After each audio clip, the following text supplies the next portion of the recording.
Hello, everyone. I don't even know where to begin. My name is Marina. I'm 34 years old. And what I'm about to tell you today is something I've carried with me for more than 15 years. It's a weight I can no longer bear alone. Maybe you won't believe me, maybe you'll think it's made up, but I swear on my life that every word I'm about to say is true. It all started when I was 19 years old. I was in college, studying psychology, and working part-time at a consulting company. It was a normal life, you know. I shared a small apartment with my best friend, Julia, and I thought I knew everything about her. We had been inseparable since high school. We shared secrets, dreams, fears, or at least that's what I believed. The first strange thing I noticed was how she started acting after she turned 20. Julia had always been a cheerful, spontaneous person, but suddenly she became different, more reserved, more calculating. She started going out alone at night, always with vague excuses about meeting some friends or taking care of some things. And the strangest part, she always came back with money.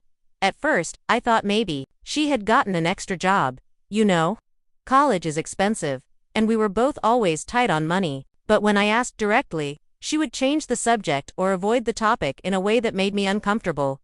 Things got really strange when I started noticing small but disturbing details. Julia began receiving calls at bizarre hours to 3 in the morning. She always answered, whispering, and left the room to talk. Once, I woke up in the middle of the night and saw her in the kitchen on the phone, speaking so quietly it seemed like she was almost changing her voice. "No, it can't be now," I heard her say. "I need more time." "She can't know." My heart raced. Was she talking about me? I pretended I was still asleep when she came back to the room, but I spent the rest of the night awake, trying to understand what was happening. From that moment on, I started paying more attention. Julia had developed strange habits.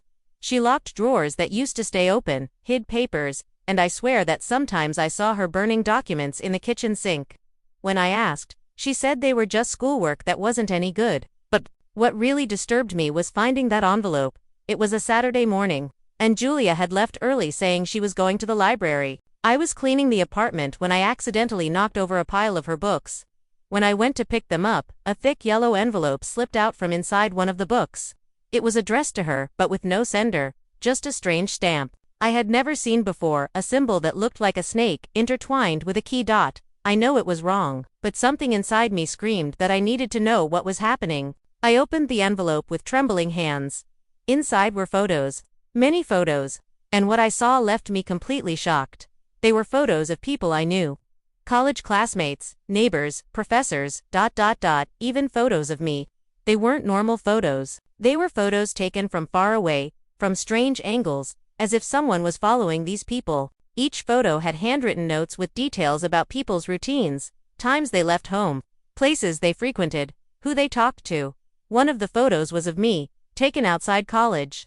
On the back was written, Marina Santos, 19 years old, studies psychology, works Tuesdays and Thursdays, lives with JS vulnerabilities, trusts too much, doesn't pay attention to surroundings.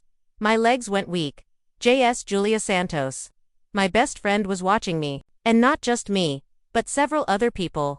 I continued flipping through the papers with growing horror. There was a kind of detailed report about each photographed person. It wasn't just basic information. They were deep psychological analyses, fears, insecurities, emotional weak points. As if someone was studying these people for what? At the end of the envelope, I found something that chilled my blood. It was a list of names with dates next to them. I recognized some names. They were people we knew, but who had suddenly disappeared from our lives. Not literally disappeared, but had suddenly moved, changed courses, or simply stopped appearing in places where we used to see them. And the most terrifying part, my name was on the list. With a date that was 2 weeks away, I put everything back, exactly as it was, and placed the envelope back in the book, trying not to leave any sign that I had touched it. My mind was complete chaos. Who was Julia really? What was she doing? And why was my name on that list? That night, I pretended everything was normal. We talked, watched TV, ate popcorn like we always did on Saturdays, but I observed every movement of hers, every expression, trying to find signs of the person I thought I knew. And the scariest part was that she seemed completely normal. The same Julia as always, laughing at my jokes, worried about Monday's test, How can someone be such a good actress? I decided I needed to investigate more. During the following week, whenever she went out, I searched through her belongings. I found other hidden envelopes, more photos, more reports. And I discovered something that made me question everything I thought about reality. Julia wasn't just an ordinary college student. There were documents showing that she received regular payments from a company I had never heard of, Advanced Behavioral Analysis Limited. The amounts were high, very high for a part-time job. But it was when I found her notebook that everything fell into place in a terrifying way. It was an ordinary notebook, blue cover, but containing what seemed to be a work diary. She documented meetings, conversations, progress with different subjects.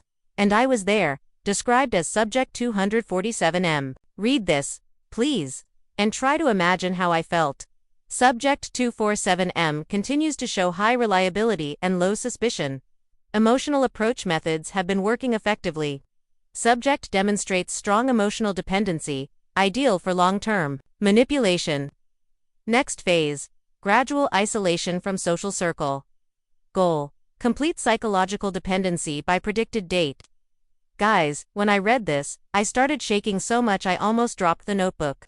She was studying me as if I were a lab rat. Our friendship, all the moments we shared, all the times she consoled me when I was sad. It was all part of an experiment. I continued reading, even feeling nauseous.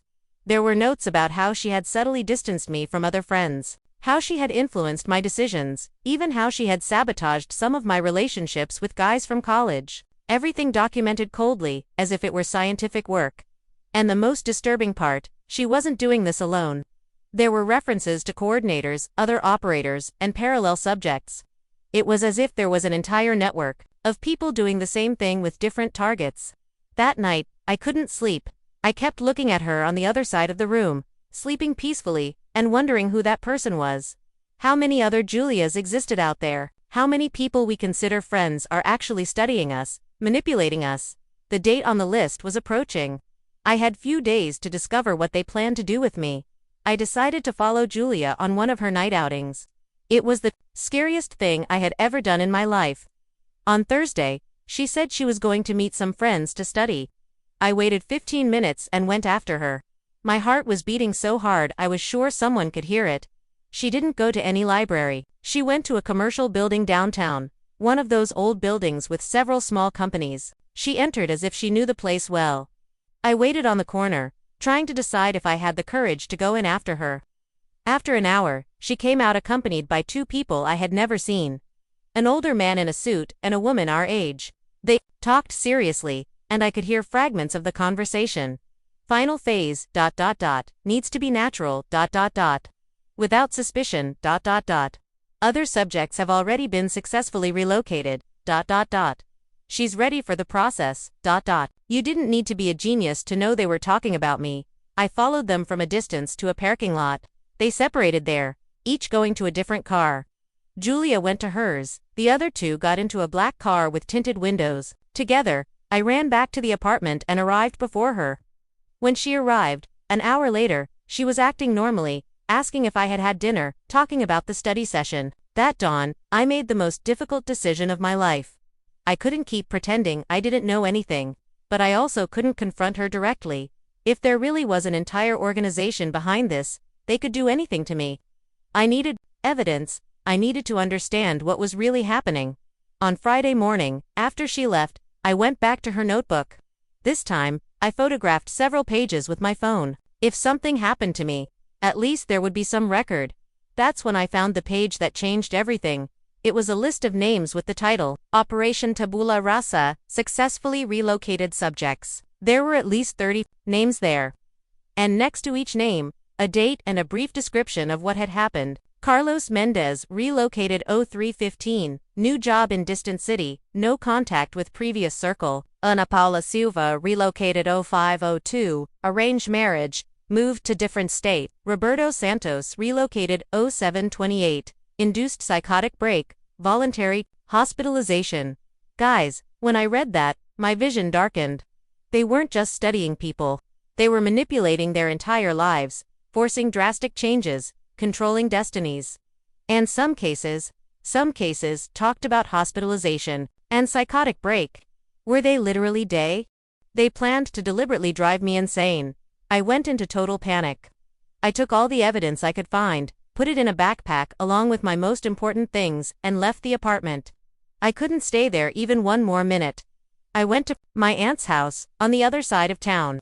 I didn't tell her the complete truth. How could I? I just said I was having problems with my roommate and needed a place to stay for a few days. During the weekend, I tried to organize my thoughts and decide what to do. I couldn't go to the police, who would believe such a story. And besides, if this organization was as big as it seemed, maybe they even had people infiltrated in places of authority. On Monday, the day scheduled for my relocation, I received 17 calls from Julia. I didn't answer any of them. The text messages started loving, worried, then became desperate, and finally, threatening. Marina, where are you? I'm worried, please call me. Did something happen? Marina, I need to talk to you urgently. I know you're seeing the messages. Why don't you respond? You don't understand what you're doing. You need to come back. Marina, you're making a very serious mistake. The last message chilled me. We know where you are. That night I told my aunt everything. I showed her the photos I had taken of the notebook, explained the whole situation. She listened to me in silence, and at the end, said something I'll never forget. Marina, 15 years ago, your cousin Carla went through something very similar. She also had a very close friend, who suddenly revealed she wasn't who she said she was. Carla never told me the complete details, but she changed completely after that. She became paranoid, didn't trust anyone anymore.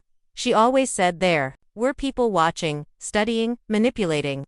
Carla, my cousin Carla, who, for as long as I can remember, had always been considered problematic by the family, who lived isolated, who the family always said had mental problems. What if she didn't have mental problems? What if she had gone through the same thing I was going through, but no one believed her? My aunt helped me do something that saved my life. Document everything and spread the information.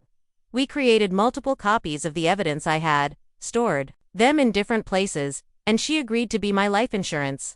If something happened to me, she knew exactly what to do.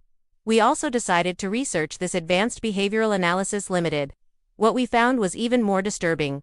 The company officially existed, was registered as a human resources consultancy, but when we deepened the research, we discovered connections with several other companies in the same field. All of them specialized in behavioral studies and social pattern modification. It was as if there was an entire industry dedicated to this. 2 months passed. I changed apartments, colleges, even cities. I cut contact with practically all the people I knew from the time I lived with Julia. I know it may seem extreme, but I didn't know who I could trust. Julia tried to contact me several times. Calls, messages, even showed up at my aunt's house, looking for me. But I didn't give in. And gradually, she stopped trying. I thought I had managed to escape. I thought I was safe. I was wrong. 3 months later, when I was finally starting to feel normal again, something happened that made me realize I would never really be free. I was in the supermarket line when a woman approached me. She was elegant, with a friendly smile. "Excuse me," she said. "Aren't you Marina? I think we know each other from somewhere." Something in the way she spoke made an alarm go off in my head. It was very similar to the way Julia approached people, friendly, but in a calculated way. "I think you're mistaken," I replied, trying to move away. No, she insisted, still smiling. "I'm sure. You studied with a friend of mine, Julia. She talked a lot about you." My blood froze. I paid for my groceries quickly and left the supermarket almost running. But when I got to the parking lot, she was there, leaning against my car. "Marina, why are you so scared?" she asked, with that same smile. "I just want to talk." "Who are you?" I asked, trying to keep my voice steady. "My name is Amanda, and I work with behavioral analysis, the company." She was from the company. "Look," she continued, "I know you went through a complicated experience. With our colleague Julia, she was still learning, you know? Made some procedural errors. But that doesn't mean we need to be enemies." "What do you want from me?" I asked. "We want to offer an opportunity," she said. "You demonstrated exceptional capabilities. Intelligence, observation skills, psychological resistance. People like you are rare." I couldn't believe what I was hearing. "You want to recruit me? After everything you did to me?" "We didn't do anything," she replied, with a coldness that gave me chills. We just offer opportunities for personal and professional growth. Julia was preparing you for a life transition that would be beneficial for you. You chose to resist. Life transition. You wanted to hospitalize me.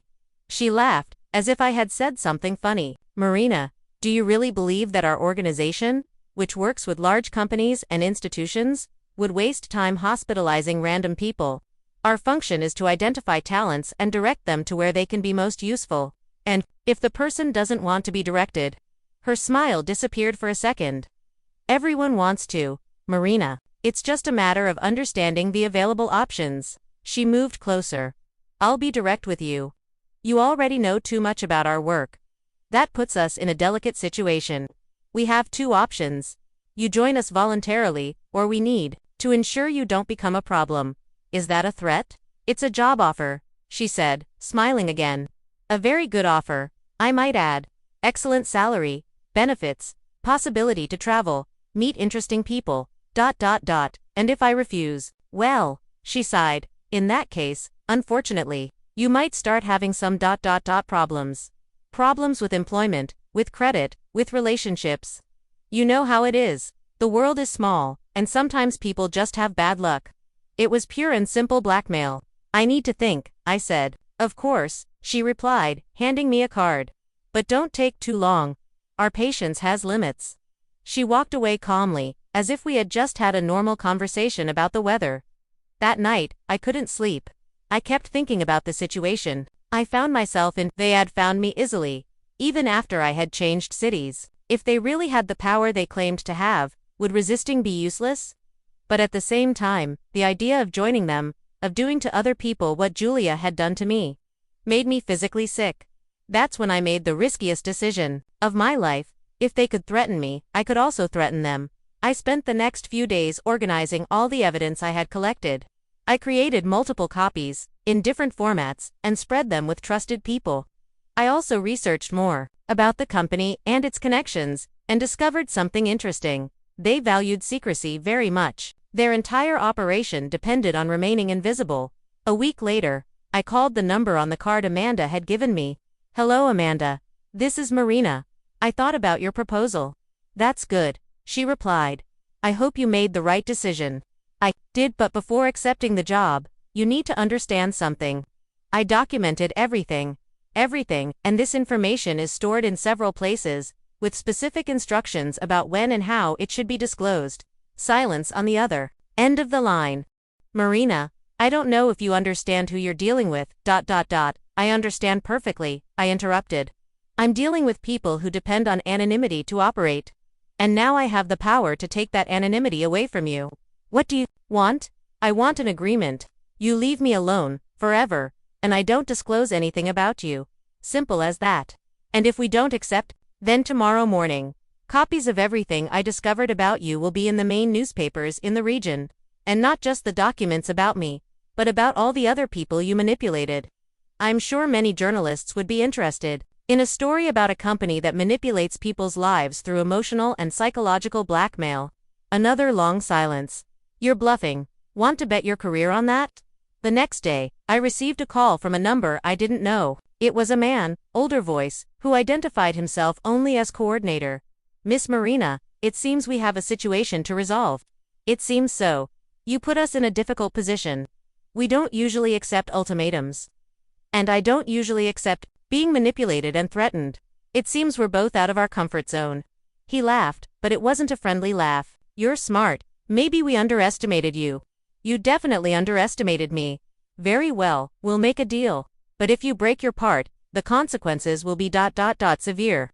I won't break it. As long as you don't break your part, you'll never have contact with us again. You'll never hear about our organization again. And in return, you never disclose anything about us. It's as if we never existed in your life. Perfect, but Marina, if you ever change your mind, if you ever decide you want to join us, the offer remains open. People with your abilities are valuable. I hung up the phone without answering. That was 15 years ago. During all this time, I kept my part of the agreement. I never talked about it to anyone, except to you now. I changed cities 2 more times, always carefully, always watching if I was being followed, and for 15 years, they kept their part, too. I never had direct contact with them again.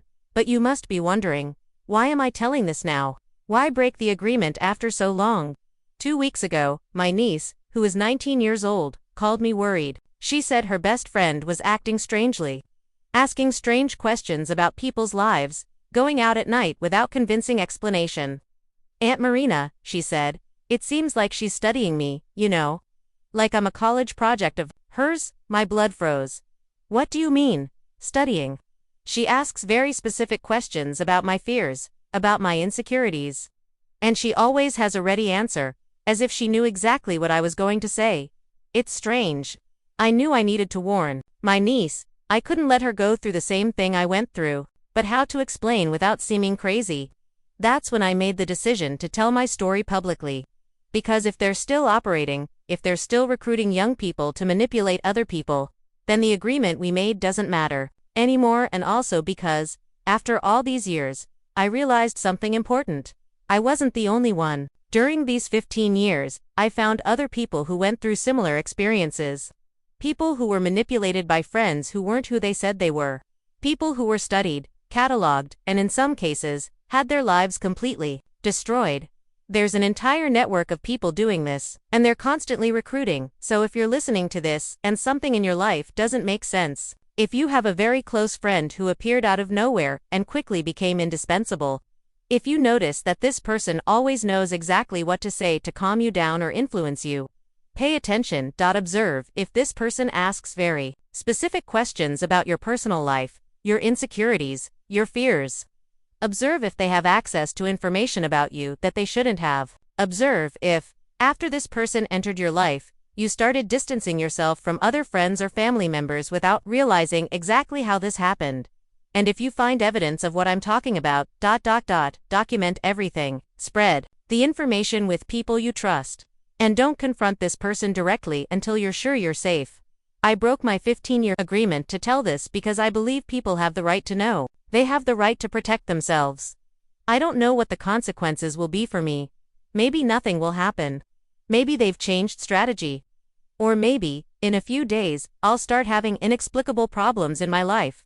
But it was worth it, because if one person listening to this can protect themselves, can escape from a situation like the one I went through, then it was worth taking the risk. The secret no one wanted to reveal is that there are people among us who aren't who they say they are. People who were trained to approach, gain trust, study, and manipulate. And they're very, very good at what they do. But now you know. And knowledge is power. Take care of yourselves. Trust your instincts. And remember, not everyone who enters our lives has good intentions. Thank you for listening to me.